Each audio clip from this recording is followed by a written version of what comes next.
Let us now go to the lesson. Unit 4, India's Foreign Policy. What do you mean by foreign policy? Foreign policy or foreign relation refers to how a government deals with other countries to safeguard the interest of the nations and its citizens.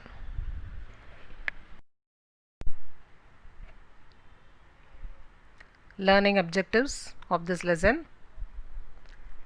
What you will be learning in this lesson. Identify the basic principles of India's foreign policy. Explain the meaning and significance of non-alignment. Analyze the stages of our foreign policy. Explain the importance of foreign policy. Recognize the difference between domestic policy and foreign policy. So about all you will be learning in detail in this lesson.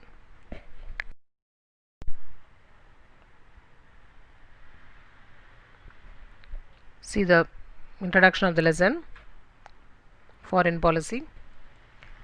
Yes, foreign policy can be defined as a country's policy that is conceived, designed and formulated to safeguard and promote her national interest in her external affairs in the conduct of relationships with other countries, both bilaterally and multilaterally.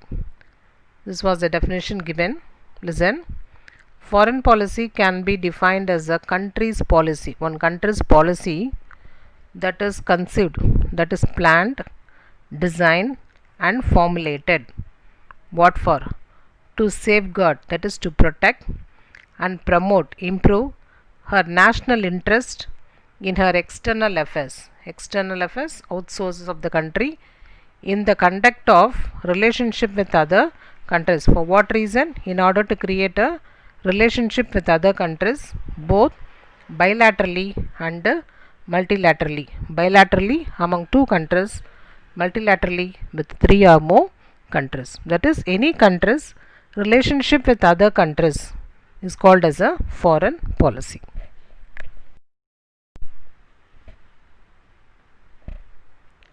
Let us now see the main objectives of our foreign policy. First one, national security. Next, national prosperity. Increasing the number of friendly nations. Achieving world peace and enable every nation to peacefully coexist. Economic development. These are the main objectives of our foreign policy. National security, well safeguarding country. National prosperity, we have to prosper. Increasing the number of friendly nations, we should have a very good friendly relationship with the other countries. To achieve world peace and enable every nation to peacefully coexist, not involving in any of the warfare. And last one, economic development. Next one, the very important foreign policy of India is PANCHSHEEL. PANCHSHEEL. It is derived from Sanskrit word Panch and Sheel. Panch means 5, Sheel means virtues or principles. So the 5 principles of peaceful coexistence between India and China was signed on 28th April 1954.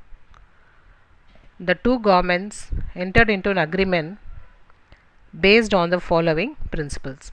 So these PANCHSHEEL consist of 5 principles. Let us see what are they. First one, mutual respect for each other's territorial integrity and sovereignty.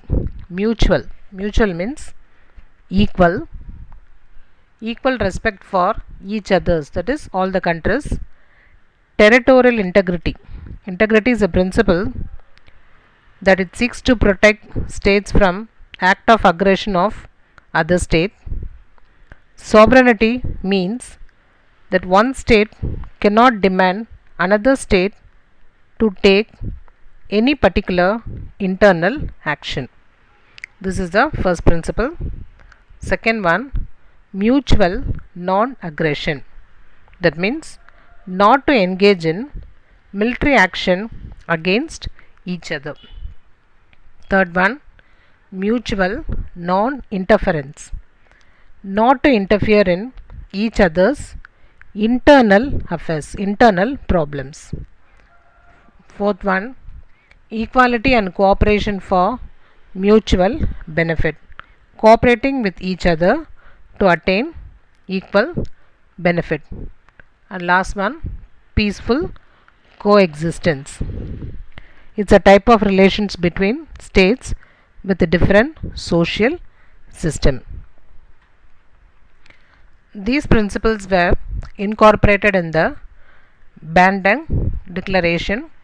It was signed in the Afro-Asian Conference held in 1955 in Indonesia. Bandung Conference, it means it is a representative of 29 governments of Asian and African nations gathering in Bandung, that is Indonesia, to discuss peace and role of Third World in the Cold War.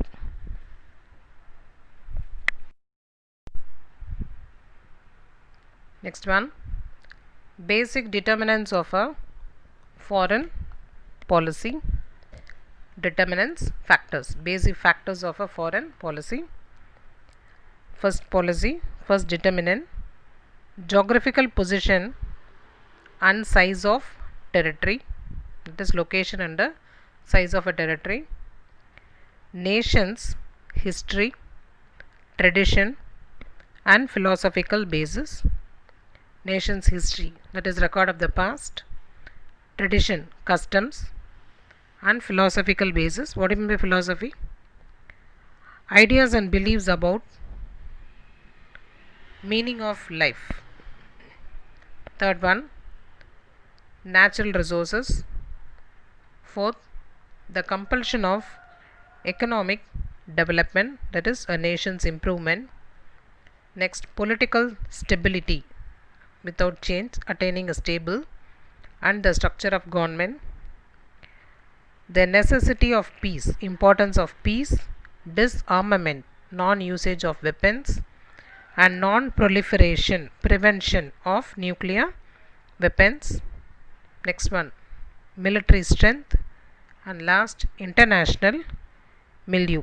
Milieu meaning setting or environment. So these are all the basic factors of a foreign policy. That is geographical position, a nation's history, tradition and philosophy, natural resource, economic development, political stability, necessity of peace, disarmament and non-proliferation of nuclear weapons, military strength and international milieu.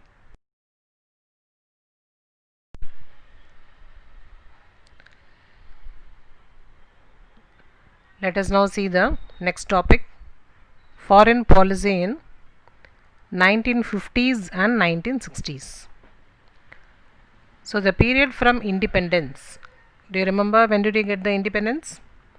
Which year? Yes, 1947, August 15, 1947. So the period from independence through 1950s and 1960s constituted the most idealistic phase of India's foreign policy. Idealistic perfection, dream of perfection of India's foreign policy under the guidance of India's first Prime Minister Jawaharlal Nehru. The new nations that got independence after the long period of colonial struggle, like India, found themselves in a very difficult situation. So Nehru, India's first Prime Minister, was opposed to the rivalry of the two superpowers, America and Russia. So he chose the path of non-alignment. India's Prime Minister, Mr. Jawaharlal Nehru, he do not want to join in any of the blocks, either the American bloc or the Russian bloc. He chose his own path. That path is called as a path of non-alignment. That is not aligning with any of the bloc. That is not joining with any of the bloc. Not joining either with America or not joining with the Russia. He tried to form a third bloc of nations in international affairs. He do not want to join the American bloc or the Russian bloc. He found a new path and started a new concept called as a non-alignment.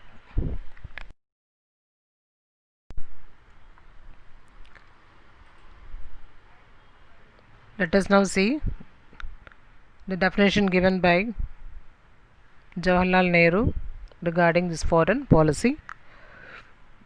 Broadly, non-alignment means not tying yourself off with military blocs. It means trying to view things as far as possible, not from the military point of view, though that has to come in sometimes, but independently, and trying to maintain friendly relations with all countries. So what he is saying is, non-alignment means not tying yourself off with military blocs. It doesn't mean that we are away from the military bloc. Then what it means? It means trying to view things as far as possible, not from the military point of view. Don't try to solve the problem always by using military, though that has to come in sometimes, but independently, and trying to maintain friendly relations with all countries. Try to solve all the problems in a friendly manner, friendly relation with all the other countries. He says, do not use weapons, do not use military force to solve any of the problem. Create a friendly relation with all the countries and solve all the world problem.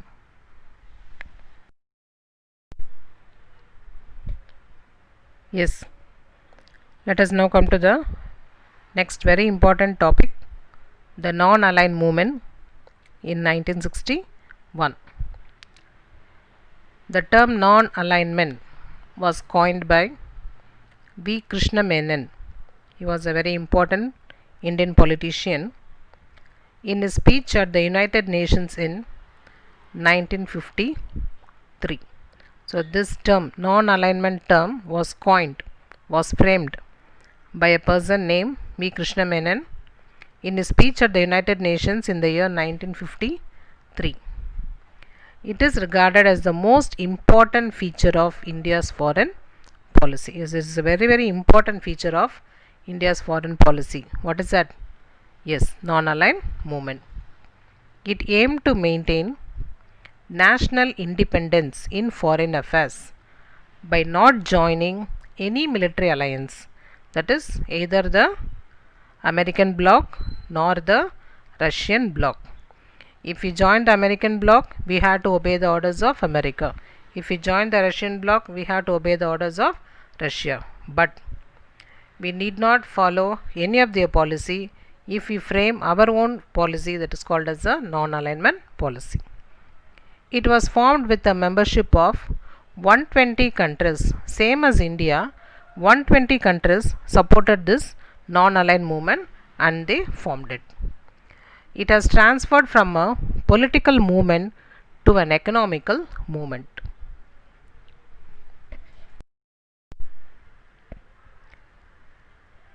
Yes. See now, the founding fathers of non-aligned movement, who were they?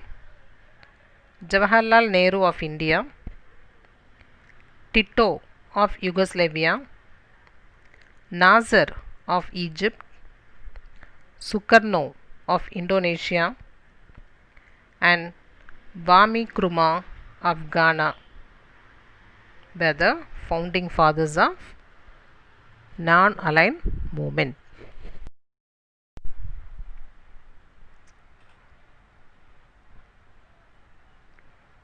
is India's foreign policy during Cold War era, Cold War period. The Cold War is between two major blocs, America and Russia. So when these two blocs were fighting, what policy was followed in India? See now, the non-alignment routes did not prevent India from entering into an alignment with the Soviet Union by the Indo-Soviet Treaty of 1971.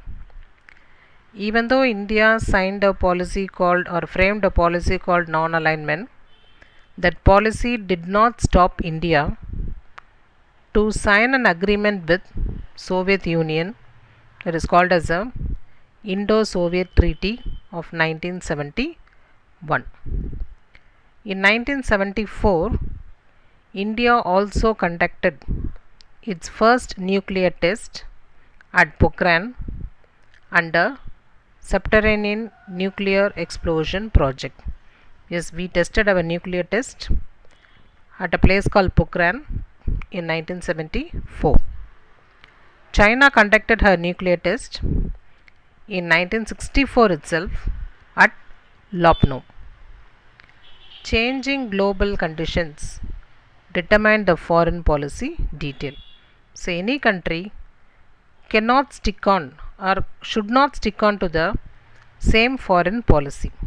It has to be changed based on the global changing condition. India had to be redeemed, come out from various problems like acute poverty, illiteracy, and chaotic, confusing socio-economic conditions. So India has a high responsibility of redeeming, coming out of all these problems like poverty, illiteracy, and other socio-economic problems.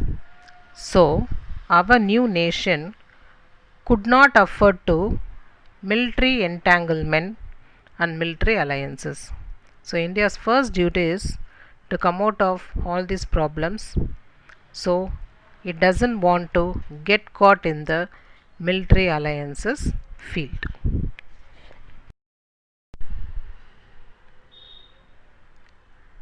Non-alliance did not mean neutrality, that is being neutral, but it is the freedom of nations to decide on issues independently. Independently, a nation can decide and function instead of getting into the trap of the military blocs. Non-alliance did not mean demilitarization of nations. It doesn't mean that the particular country do not strengthen its military power. It was meant to ensure de-escalation of conflicts and tension. A particular country doesn't want to involve themselves in any of the conflicts and tension. That is called non-alignment. Even discarding the non-alliance, India could enormously strengthen her defense system and could become a strong nuclear power. India's basic policy of non-alignments is still in practice, is still in force. Even then, we have a strong military power. Let us see the next topic. New developments in the 1990s and the 20th century. So what had happened in India in the 1990s and in the 20th century? So during the 1990s, along with the fall of the Soviet Union, yes, we all are aware that Soviet Union met a great fall in 1990. So along with its fall, a new global economic order emerged with the support of the Western powers. What is that new order? It's nothing but liberalization, privatization, and globalization.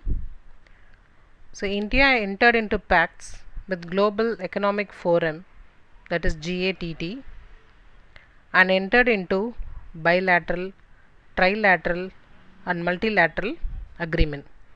So these three, liberalization, privatization, and globalization, was formed in order to have a free trade with the international countries.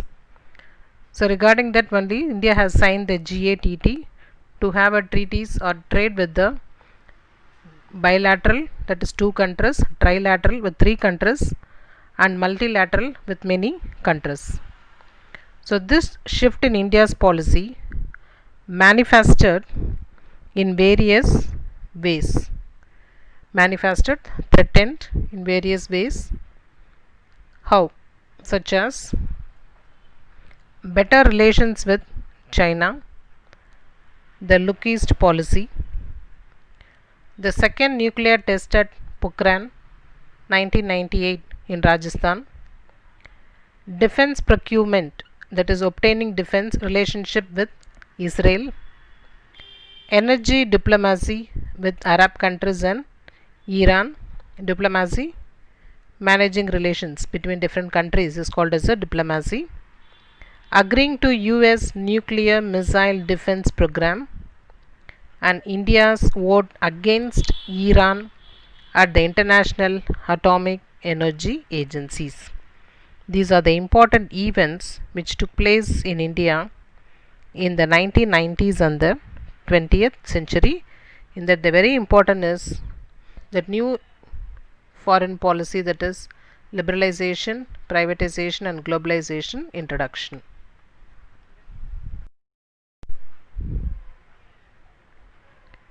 India in the resurgent 21st century. Meaning of resurgent, rising up, coming up. Let us see the first point. The foremost task of India's foreign policy is to enable the domestic transformation of India. The first and very important task of India's foreign policy is to enable our India from domestic to international transformation, or to bring about a development overall India. Next, India has adjusted to meet the needs of intensified economic engagement with the world. India has adjusted to meet the needs of intensified economic engagement with the world. India has started to move with the other world countries in the field of trade. It is designed to meet the needs of an increased inflow of capital, technology, ideas and innovation for our development. It is designed, our policy is designed in such a way to meet our needs of an increased inflow of, that is coming in of the capital, the investment, foreign collaboration, technology, ideas and innovation for our development. That is inviting foreign people to come and invest in India. Next, India engages with current global subjects and articulates its international policy. Articulates, to say something very clearly, that's called articulates. So India engages with, involves with current global subject, moving with the entire world countries and improving its international policies. India has joined new global groups like the group of G20. Then India, Brazil and South Africa together formed a group called IBSA, and Brazil, Russia, India, China and South Africa formed a group called as BRICS. All these groups gives more scope for India to play a very larger role in the global affairs. India's global security concerns are reflected in its military modernization, maritime security and nuclear policies. India has given a more importance to 3 important fields: military modernization, maritime security, that is coastal guards, and nuclear policies.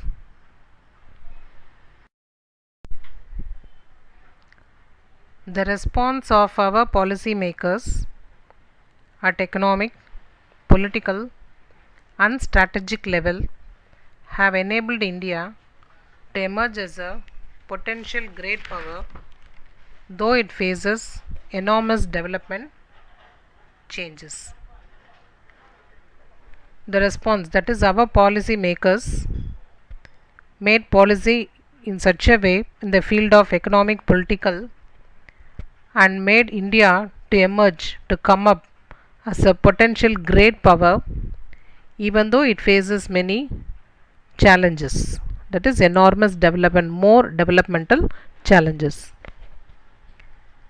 These challenges include sustaining the country's economic growth rate, ensuring energy and security. Sustaining, to keep something healthy. Non-military issues like climate change, energy security, competition for scarce resources, food and water security, pandemics and migration. These are all the non-military issues. So India is facing all these problems too. These challenges are not beyond the reach of India's policy establishment. Yes, even though India has many challenges, India's policy and policy makers will make India to overcome all these challenges and march India towards the path of development. Next, basic concepts of India's foreign policy. What are its basic concepts of framing the foreign policy? Preservation of national interest, to preserve our nation, our country. Achievement of world peace, should not encourage for militarism. Third, disarmament, that is not using arms and weapons. Fostering cordial relationship with other countries, maintaining, bringing in cordial, smooth relationship with other countries, that is do not fight with the other countries. If there is any fight also or any conflicts also, it should be solved by peaceful talk. Solving conflicts by peaceful means, yes, maintain the cordial relation. Independence of thought and action as per the principle of NAM, that is non-aligned movement. Independence of thought. Each and every country or our country have the independence of thinking and acting as per the principle of non-alignment movement. Equality in conducting international relations. International relations will be conducted equally. Then we are against colonialism, imperialism and racism. Colonialism, maintaining a colony.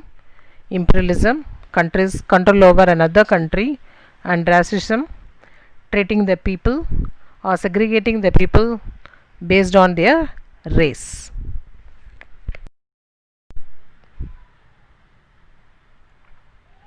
Policy of disarmament, that is non-usage of arms and weapons. That policy, since independence, global non-proliferation has been a dominant theme of India's nuclear policy.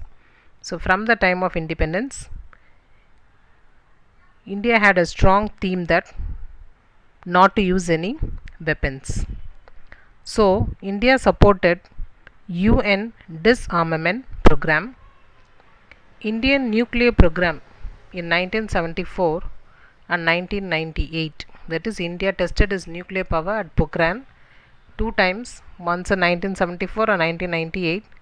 It is done only for strategic purposes, to show the power of India. The two themes of India's nuclear doctrine are no first use and next one, credible minimum deterrence. What do you mean by this no first use? It is a policy by a nuclear power not to use nuclear weapons as a means of warfare unless first attacked by an adversary using nuclear weapons. That is, India will never use the nuclear weapons for a war. Next one, credible minimum deterrence. It is a principle on which India's nuclear strategy are based. Next, it has decided not to use nuclear power for offensive purposes and would never use against any non-nuclear state. India will never use this nuclear power for offensive purposes. At the same time, it will not use against any non-nuclear state, any state which are not using the nuclear weapons. Indo-US civilian nuclear deal marks a significant progress in India's foreign policy. Indo-US civilian nuclear deal, a deal with the US civilian, marks a great improvement or a progress in India's foreign policy.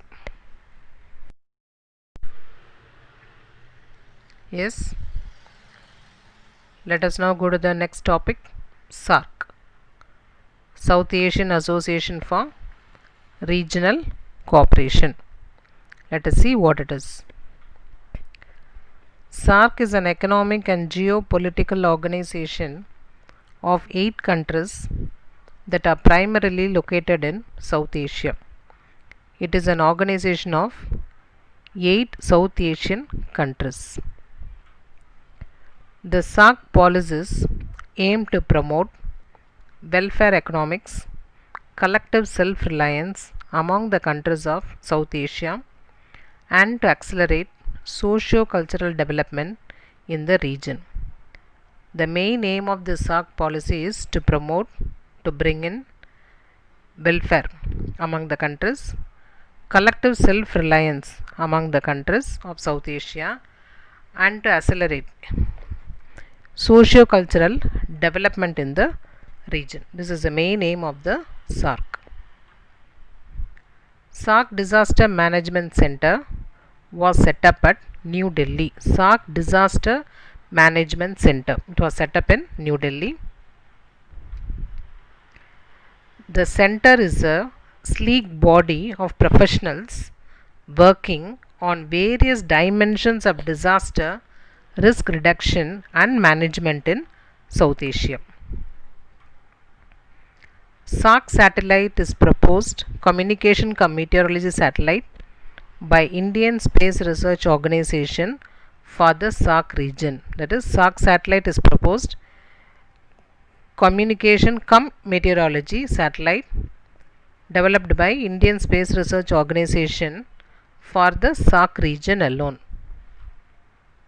The member countries of the SAARC are Afghanistan, Bangladesh, Bhutan, India, Nepal, Maldives, Pakistan, and Sri Lanka. See the map here. All the member countries are given with different colors. First, Afghanistan, Pakistan, India, Nepal, Bhutan, Bangladesh, Sri Lanka, and Maldives. Yes. Foreign policy. What do you mean by foreign policy? They have given a small definition. It is a combination of strategies carefully formulated by a nation for maintaining relationship with other nations. Diplomacy.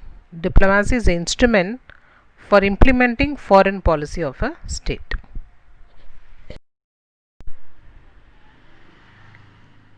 Contemporary context, change and continuity in India's foreign policy.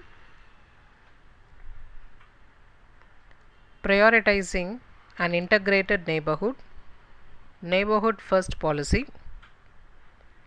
Bridging diplomacy and development. A gradual transition from look east to act east policy. Economic development. India as a leading power. Let us now see one by one what it is. See the first point, neighborhood first policy.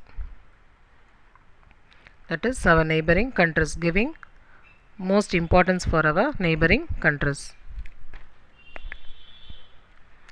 India's foreign policy has always regarded the concept of neighborhood as one of widening concentric circles around the central axis of historical and cultural commonalities.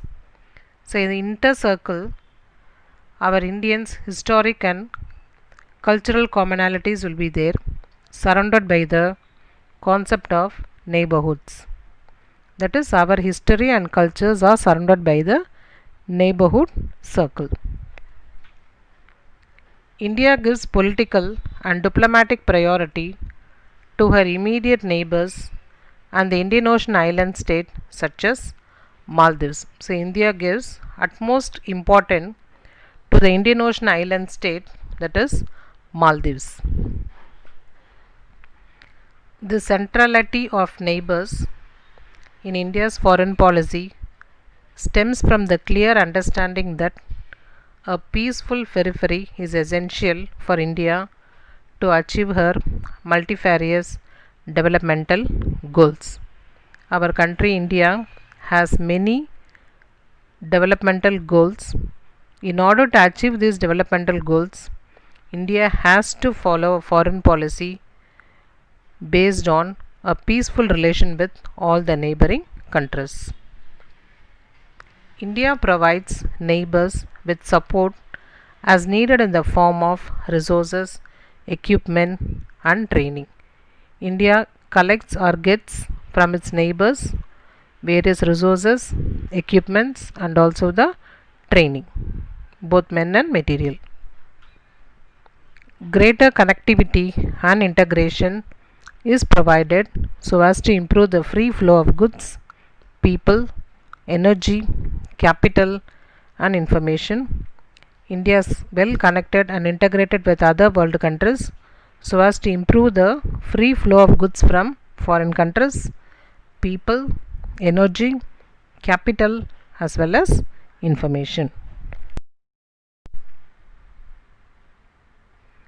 Next one, bridging diplomacy and development.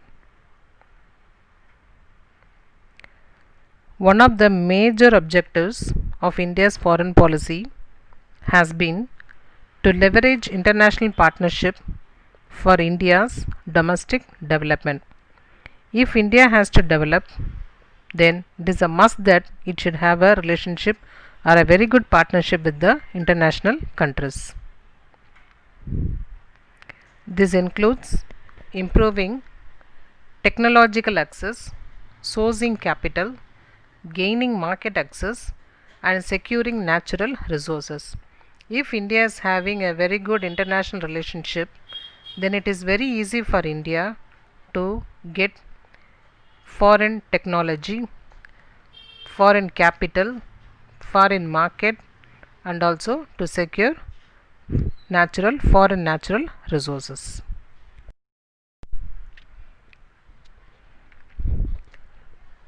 Next, a gradual transition, that is slow transition from look east to act east policy, that is mingling with the other Asian countries.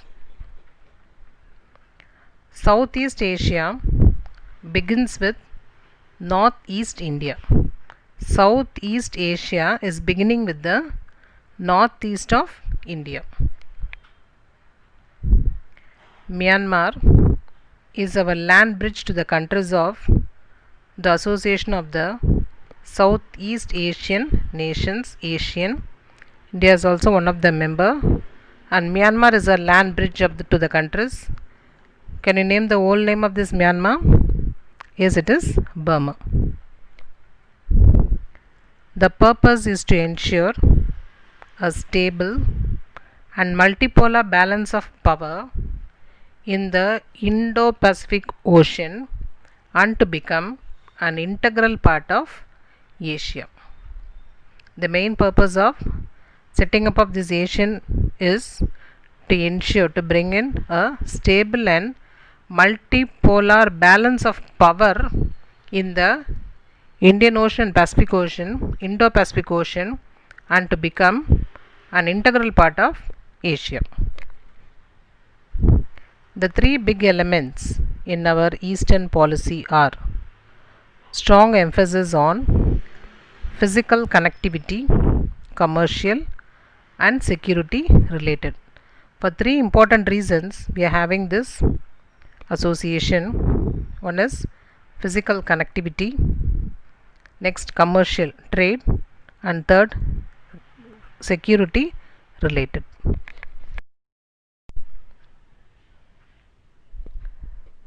Next, economic development. Currently, that is at present, India's political moves are being influenced by economic imperatives. What do you mean by economic imperatives? It is a set of principles that guide organizations in changing their work ethics and cultural values as time changes. The same policy India is also following at present. Many nations are moving to forge better relationship with India. So many countries are coming forward to have a good relationship with India. Accelerated, fast, balanced, equal and inclusive economic development is India's primary goal.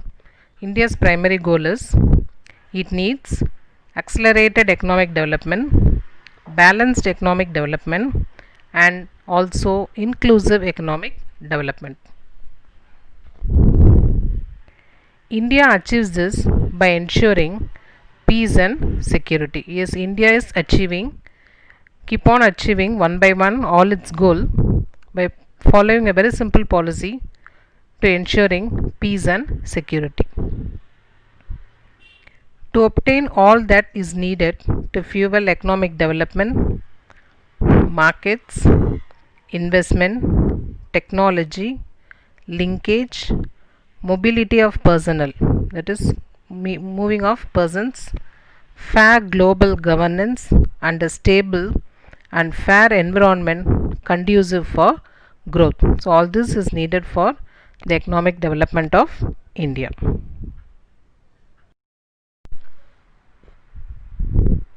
India as a leading power.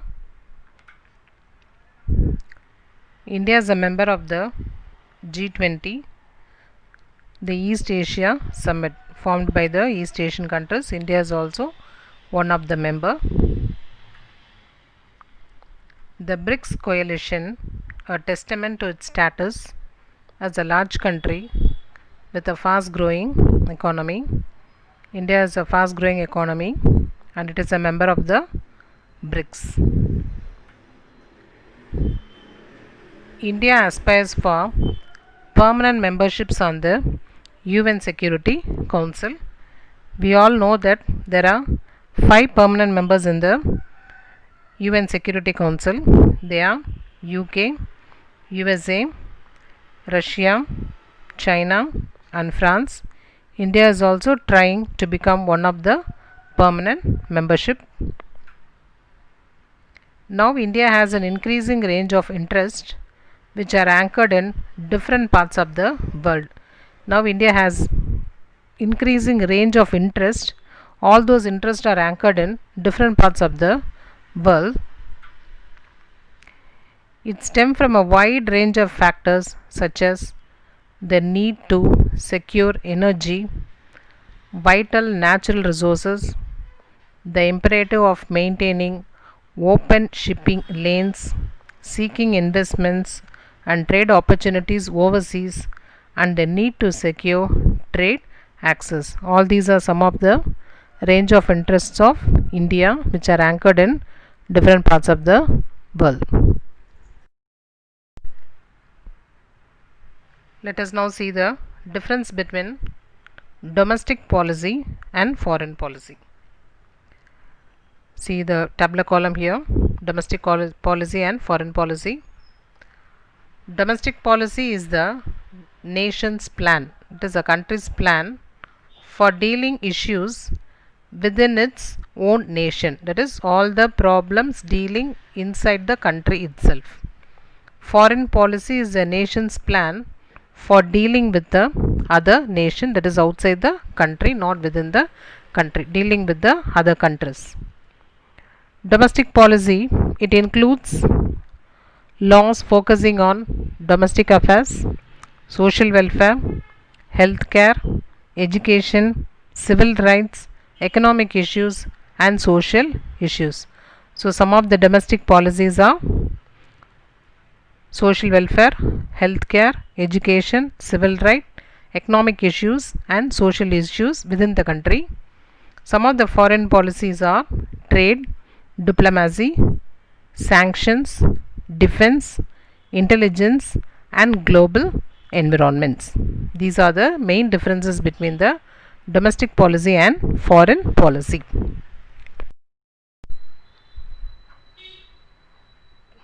Conclusion. We have come to the end of the lesson. Listen. Today India has formal diplomatic relations with most of the nation. It is world's second most populous country, largest democracy and one of the fastest growing country. Yes. India is not in any major military alliance. Our relations with the major powers have acquired a strategic depth. Our common fight against terrorism is a particular element of strength. India has sought to achieve its security and socio-economic advancement. India is working for peace, freedom, progress and justice to all nations and people. India adheres to the foreign policy principle that in international relations there is no permanent friend and no permanent foe, that is enemy. Only the interests are permanent. Yes, well said. New challenges forced India to adjust to new realities. Even then, basic framework of its foreign policy remained more or less the same. I hope you have understood all the concepts very clearly. Yes. Thank you, students. I'll meet you again in the next chapter.